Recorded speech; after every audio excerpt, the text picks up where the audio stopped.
चलिए आज की इस खास चर्चा में हम इतिहास के एक बहुत बड़े मिथक की बात करते हैं। आपने शायद सुना होगा कि प्राचीन दुनिया का सबसे महान साम्राज्य, मेरा मतलब है रोमन साम्राज्य, बस रातों रात आग और बर्बर लोगों के हमलों में तबाह हो गया।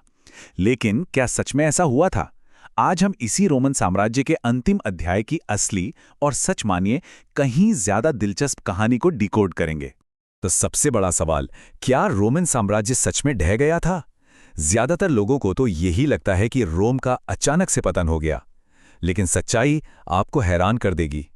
ये कोई अचानक हुआ विनाश नहीं था, बल्कि एक बहुत ही उलझावा, एक बहुत ही जटिल बदलाव था। एक ऐसा ट्रांसफॉर्मेशन जिसे समझना बहुत जरूरी है। इस बदलाव को समझने के लिए आइए सबसे पहले देखते हैं अमरता के भ्रम को। वो साम्राज्य जिसे देखकर लगता था कि ये तो हमेशा रहेगा। जरा इसके आकार की कल्पना कीजिए। सहारा के रेगिस्तान से लेकर सुदूर उत्तरी ब्रिटेन तक फैला हुआ। दूसरी शताब्दी में बनी वो 115 किलोमीटर लंबी हेड्रियन वॉल, मतलब वो इसकी ताकत का जीता जागता सबूत थी। सच कहूं तो कोई बड़ी दरार दिखने से बहुत पहले तक इस साम्राज्य ने एक लंबा वक्त शांति और गहरे सांस्कृतिक जुड़ाव में बिताया। ये ऐसा था जैसे इन्हें कोई हरा ही नहीं सकता। लेकिन आप जानते हैं ना, हर चीज का एक अंत होता है। तीसरी शताब्दी आते आते अमरता का यह भ्रम चकनाचूर हो गया। क्यों? जरा सोचिए। लगातार गृहयुद्ध चल रहे हैं और सिंहासन के लिए एक या दो नहीं बल्कि 26 दावेदार खड़े हो गए।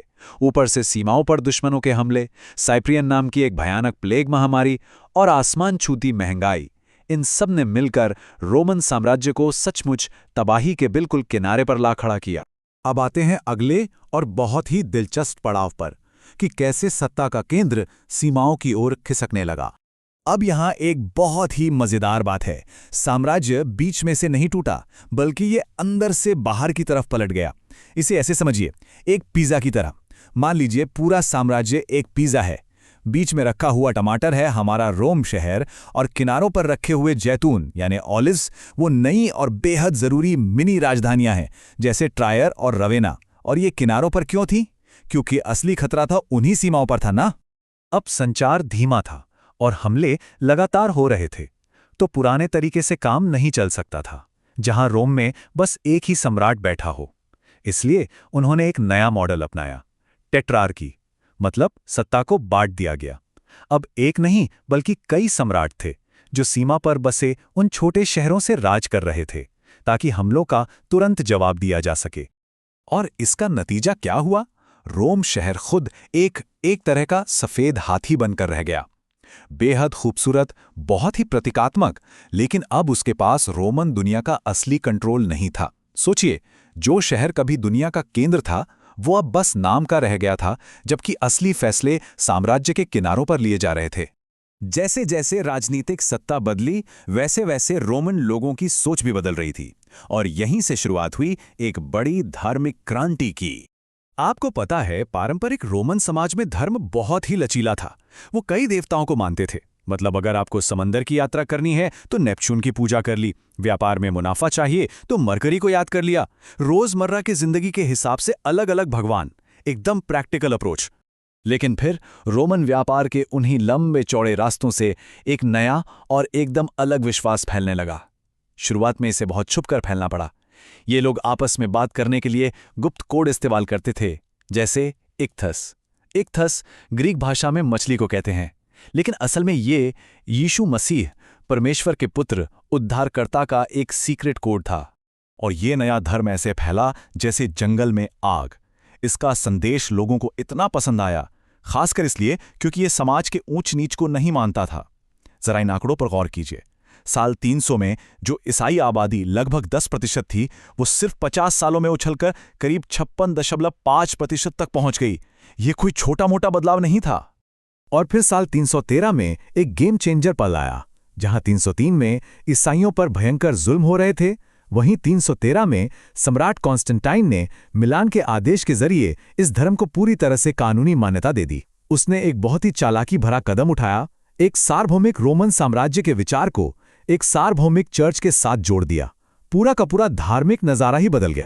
तो चलिए अब उस पहेली के आखिरी हिस्से की ओर चलते हैं और उस पॉपुलर मिथक की बात करते हैं कि कैसे बर्बर लोगों ने आकर सब कुछ राख कर दिया।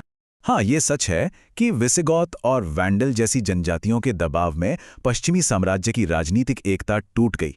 476 ईस्वी आते आते अंतिम पश्चिमी सम्राट को गद्दी से उतार दिया गया और रोम शहर को भी कई बार लूटा गया। राजनीतिक तौर पर देखें तो पश्चिमी साम्राज्य सच में बिखर गया था। लेकिन रुकिए, असलियत उस खूंखार तस्वीर से बहुत अलग है जो अक्सर हमारे दिमाग में होती है। इन नए शासकों ने सभ्यता को मिटाया नहीं, बल्कि उसकी नकल की। बिल्कुल सही सुना आपने। उन्होंने अपने खुद के मिनी रोम बनाए, लैटिन कविता को बढ़ावा दिया, रोमन कानून का पालन किया और यहाँ तक कि रोम के पुराने भव्य स्मारकों की मरम्मत भी करवाई। वो विनाशकारी नहीं थे, वो तो रोमन संस्कृति के प्रशंसक निकले। और बात सिर्फ यही खत्म नहीं होती। साम्राज्य का जो पूर्वी हिस्सा था, जिसकी राजधानी कॉन्स्टेंटिनोपल थी, वो तो आराम से फलता फूलता रहा। वो खुद को 100% रोमन मानते थे और ऑटोमन साम्राज्य के आने से पहले लगभग 1000 सालों तक डटे रहे। तो सोचिए, रोम अचानक से कहाँ खत्म हुआ? यही हमें रोम की उस विरासत की ओर ले जाता है जो आज भी जिंदा है। तो इस पूरी चर्चा का सबसे अहम निचोड़ ये है कि रोमन साम्राज्य अचानक से इतिहास के पन्नों से गायब नहीं हुआ। वो बस इवॉल्व हो गया, एक नए रूप में ढल गया।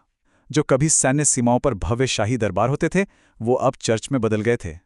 रोम अब राजनीतिक सत्ता का नहीं, बल्कि विचारों का साम्राज्य बन चुका था। ईसाई जगत ही असल में रोमन साम्राज्य का असली वारिस बन गया। और आज भी, चाहे ब्रिटेन हो, रूस हो या फिर अमेरिका, आधुनिक दुनिया की महाशक्तियां अपनी ताकत मापने के लिए रोम के उसी पुराने ढांचे को एक बेंचमार्क की तरह इस्तेमाल करती हैं। हमारी आज की कानूनी प्रणालियां देख लीजिए या बड़े बड़े सरकारी भवनों की वास्तुकला देख लीजिए, सब जगह आपको रोम की झलक मिल जाएगी। रोम ने दुनिया को एक ऐसा ब्लूप्रिंट दिया है जो आज भी काम कर रहा है। इस दिलचस्प कहानी को खत्म करने से पहले मैं चाहता हूं कि हम रोमन इतिहासकार टैसिटस के इन कड़वे लेकिन सच्चे शब्दों पर गौर करें। वे एक रेगिस्तान बनाते हैं और इसे शांति कहते हैं। ये एक ऐसा वाक्य है जो हमें सोचने पर मजबूर करता है। क्या किसी बड़े साम्राज्य को बनाने की यही कीमत होती है? और क्या आज भी विकास और शांति के नाम पर दुनिया भर में ठीक ऐसा ही नहीं हो रहा? इस पर जरूर सोचिएगा।